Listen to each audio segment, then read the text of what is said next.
A diferencia del que acabamos de ver, pues yo no le programo volumetría, yo le programo presión. De resto son los mismos parámetros. Entonces, miren, aquí arribita en el anterior decía volumetría, ¿cierto? Acá que dice presión control. ¿Qué le voy a colocar? Pi, que sería la base igual. FiO2, frecuencia, relación y sensibilidad. Entonces, ¿qué le cambio? Entonces, yo acá ya no voy a tener un paciente que yo le digo, hagan este volumen, sino que yo le estoy diciendo, arranque acá y llévenmelo hasta acá, hasta esta presión que yo le estoy dando. Y no lo hace. Yo aquí lo estoy limitando por presión. ¿Y qué paciente se hace? Cuando yo veo que, por ejemplo, por volumen, el paciente yo le coloco si sea un volumen de 5 por kilo y me hace presión de 40. Eso es mucho, exagerado. Entonces, ¿yo qué hago? Le limito la presión a una que sea un poco más fisiológica, que sería menos de 30, y sobre eso lo retiro. Entonces son pacientes que de pronto tengan lesiones pulmonares tipo SLA. Niños también, aunque los niños digamos que fisiológicamente ellos tienen una contextura diferente, ellos se ventilan por presión, precisamente porque ellos hasta resistencias más elevadas hacen. Entonces miren cómo cambian también las curvas de presión. Esta es presión tiempo y esta es volumen tiempo. Luego voy a colocar la de flujo. Entonces,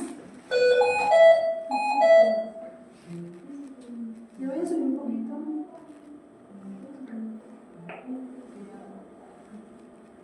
¿Pero esa presión control también lleva algún valor en específico o es como según? Ya les voy, es que les quiero acá para que ustedes me miren acá un segundo. En este caso las presiones básicamente, lo que tú le coloques su presión suma, ¿cierto? A lo que yo quiera hacer. La presión pico, digamos, es donde yo quiero subir más de 35. ¿Hasta dónde va a llegar la presión que yo le programo al paciente? Básicamente la sumatoria de la presión pico más la pico. Si te das cuenta que yo le subí a 10 y 6, me da pico de 16. Yo le voy a bajar a 4. Voy a bajarle a 4 y vamos a mirar cómo cambia la pico. Siempre que yo le hago un cambio a su paciente, se me identifica tanto volumen como presión. Presión pico de 14. Sí, es como porque usted le está colocando presión. ¿Por qué cuando abrimos el modo decía bifásico? Porque usted le está dando una presión alta, que sería la presión control, y una presión baja, que sería la pico. Por eso es bifásico, dos fases, dos presiones. Para inspirar y para exhalar.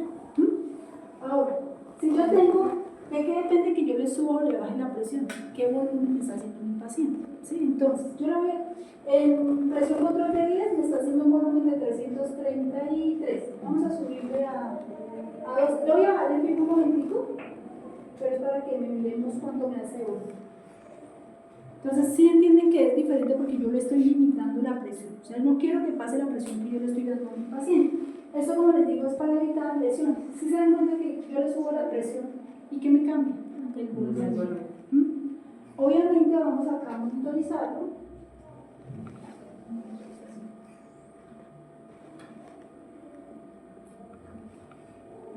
Vamos a subir un poquito la piel.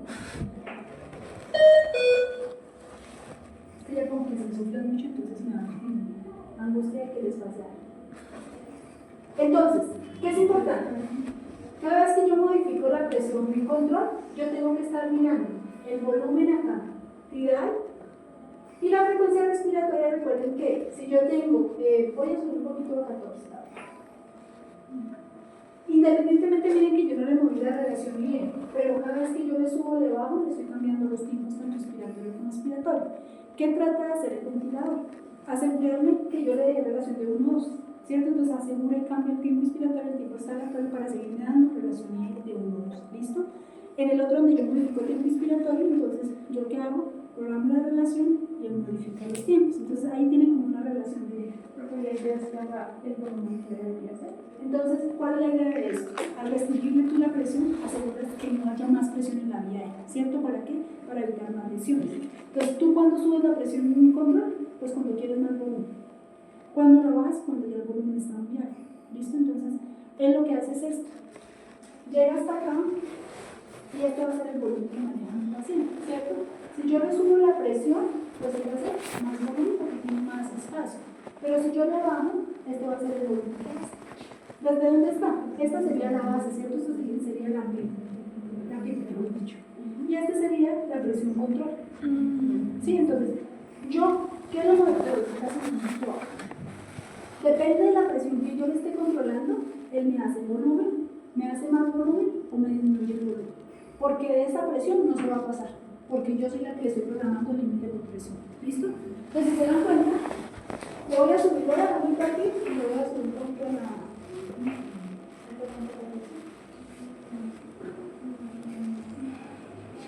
Voy a subirle a 14 cuánto me da el ventilador en volumen. Si se dan cuenta que cada vez que yo lo modifico se aumenta. Vamos a bajar, vamos a dejarlo por ejemplo en 8. A ver qué pasa. ¿Qué también es importante? Acabo de modificar. No se fijen de una vez en el volumen, porque él hasta ahora está terminando la fase anterior. Entonces, ¿uno qué debe hacer? Que el ventilador se hace mínimo unas 3 a 5 respiraciones para que capte, digamos, la programación que yo le acabo de dejar. Porque si yo inmediatamente la miro, si se dan cuenta que todavía estaba en 500, apenas yo la bajé. Entonces, ¿usted qué hace siempre? Usted le cambia un parámetro y espera a que el ventilador sense el cambio y usted sí registra lo que le está dando el monitoreo. Esto nunca lo hagan inmediatamente el cambio y ya lo registra. Si ven que estaba en 500,14 y bajó a 289 cuando yo le bajé a 8, ¿de qué depende que yo le dé digamos, esa presión? ¿Qué volumen usted quiere manejar a su paciente? ¿Quiere manejar de 5, quiere manejar de 6, quiere manejar de 7, quiere manejar de 8? Entonces usted acá modifica la presión. ¿Listo? ¿Qué monitoriza? Lo mismo. Presión tiempo, flujo tiempo, volumen tiempo, y monitoriza presión pico. Aquí la meseta no es tanto de monitorizar porque igual usted lo está limitando a una presión. Ya ahorita les voy a enseñar cómo se toma la presión meseta, que eso hay que hacerlo en asistido controlado. ¿Listo? Entonces, digamos que acá no tanto. ¿Qué le puedo decir? ¿Cuál es la presión media? Si ven que acá dice PIP de 4 y aquí PIP de 4.4, quiere decir que la que yo programé, sí efectivamente es la que le está dando. Para PIP no sería nada más. Autopip. El paciente está haciendo retención de aire cuando está exhalando. No, miren que me está marcando 0. ¿Dónde uno puede mirar que el paciente haga autopip? Vamos a mirar cuando estemos en la parte de patologías obstructivas. Hay una parte que se llama hiperinsuflación dinámica y autopip. En la curva de flujo, generalmente, ustedes han visto que la curva de flujo sube y baja, ¿cierto? Cuando estamos bien. Generalmente en esos pacientes, el paciente no termina de exhalar y ya está iniciando la fase inspiratoria. Esto me crea una retención de volumen y de presión. Ahí es donde hace autopico. O sea, no alcanza a desinsuflarse y ya está empezando la fase inhalatoria. Entonces, ¿yo qué debo asegurar? Buscar una estrategia para permitir que el paciente haga la fase exhalatoria y disminuir el autopico que tiene, porque el autopico es que el mismo paciente lo está haciendo. ¿Por qué? Por su patología, por su EPOC, por su asma generalmente. ¿Listo? Entonces, autopip sí tiene que ver con patologías obstructivas. ¿Hasta acá preguntas? Son muy parecidos, pero obviamente cambian las curvas y cambian, digamos, obviamente el parámetro que yo programo y el que yo monitorizo. Dentro de esa presión control, vamos a tener el otro modo ventilatorio que se llama presión soporte. ¿Se acuerdan que eso lo vimos también en clase, la presión soporte? Entonces, ese se va a llamar en presión control espontánea. ¿Yo para qué pacientes voy a utilizar presión soporte?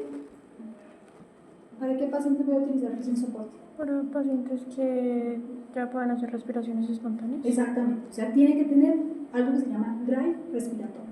Si su paciente no respira, vamos a hacer la simulación. Lo voy a poner en este que no respira, en espontáneo, a ver qué va a pasar con el ventilador.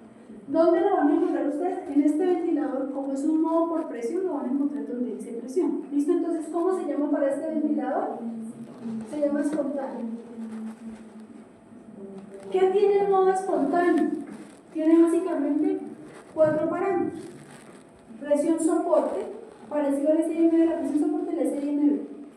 PIB, FIO2 y sensibilidad. Le voy a decir que sí, confirmar. Se supone que es una modalidad espontánea. Recuerden que aquí yo tengo que programarle alarmas y el alarma del tiempo de unidad son 20 segundos. El paciente está respirando. Recuerden que antes de pasar los tiempos su paciente debe respirar. Eso es importante. 20 segundos. Creo que ya están 20 segundos. Porque respiró. Este ventilador particularmente tiene algo que se llama el backup. ¿Qué es el backup? Él sensó que a la alarma de los 20 segundos su paciente no respiró, lo cambió a otro modo ventilatorio controlado. Lo acabo de pasar a a ese IMM, porque no se hizo respiración. Entonces vamos a hacerlo, pero todos los ventiladores tienen ese backup, ese respaldo. Entonces, ¿qué es lo que pasa? Voy a explicarles acá, me descontar. Él tiene los parámetros para espontáneo son presión, soporte, PIB, VO2 y sensibilidad. Donde yo digo más,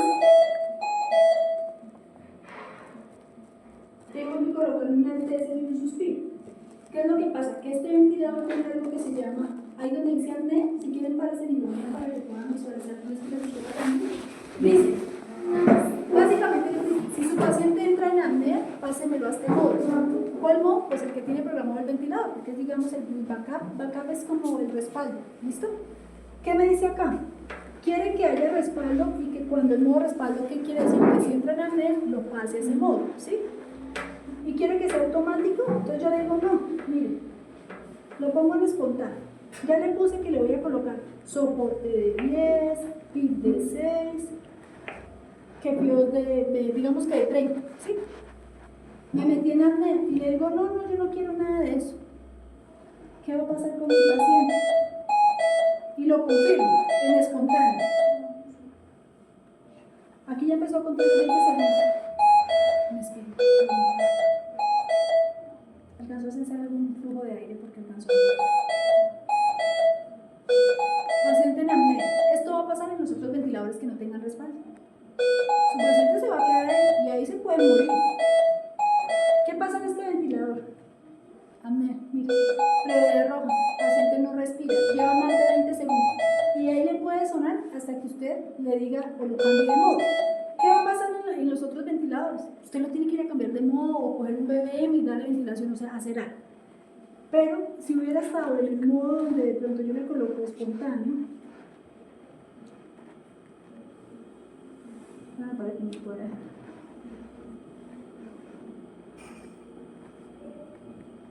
Y yo le digo en apnea, no, sí, mire, yo quiero que usted me haga, que tenga respaldo, pero yo quiero que si digamos el paciente se queda sin respirar, entonces que me haga un volumen de 400 y que me haga un tiempo inspiratorio de 1.5 y que respire en frecuencia de 12. Listo. Confirmo. Vamos a ver. Todos los ventiladores no son iguales, por eso les estoy explicando. Este tiene, por ejemplo, eso. Entonces ustedes en los ventiladores que vayan a manejar, conozcan los primero, antes de pronto, ¿tiene o no tiene, por ejemplo, soporte de backup o de apnea en el caso dado de que el paciente respire?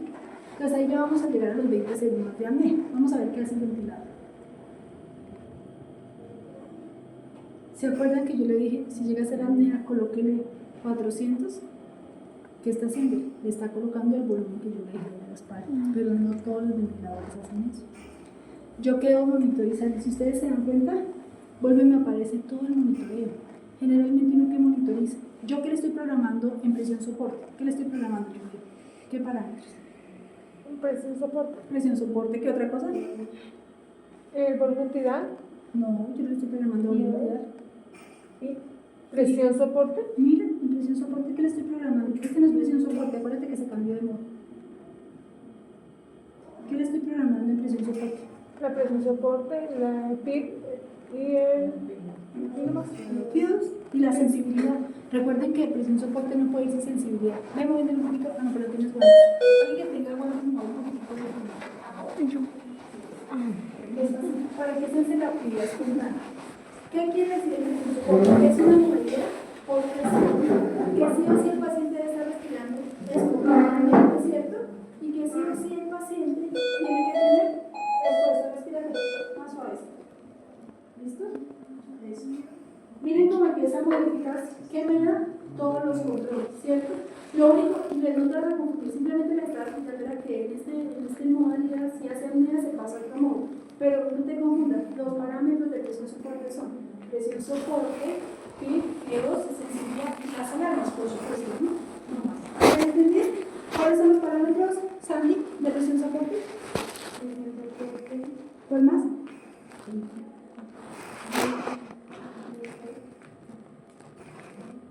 ¿Cómo me guardas el celular? ¿Cuál? ¿Y cuál más? sensibilidad. Señora, ¿y qué otro? Alarmas. Listo, entonces recuerden que acá sí hay que colocar las alarmas. Si usted no le programa la apnea, por ejemplo, ¿cómo sabe si el paciente le hizo apnea o no? Por eso es que si se dan cuenta, en todos los modos hay que programar alarmas, pero en este toca ser muy juiciosos para evitar que haya complicaciones. Entonces, aquí ya estamos viendo esto.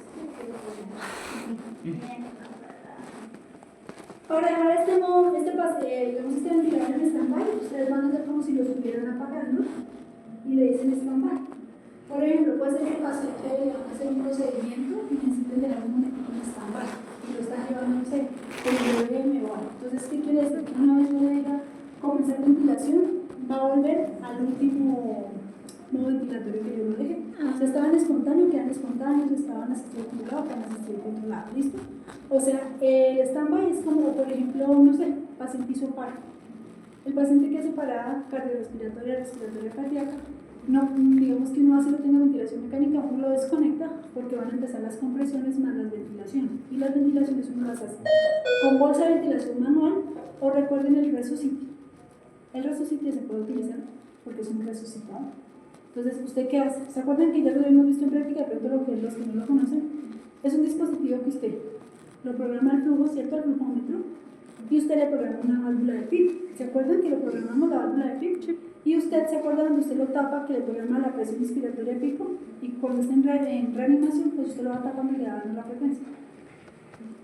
Y lo va resucitando con eso. Lástima que ustedes no conozcan el resucito, pero lo van a ver después. Ya contigo, si quieres, en la oficina está el dispositivo para enseñar. Entonces, o si no, ¿con qué se haría? Con una bolsa de ventilación manual, o sea, con lo que llaman el BB. No, es la marca comercial, pero es el BB. ¿Listo? Chicos, hasta aquí. Preguntas, dudas, sugerencias. Después de esta clase ya vamos a empezar a aplicarlo, es en patologías. O sea, ya uno puede tener patologías obstructivas, otras restrictivas, otras musculares, otras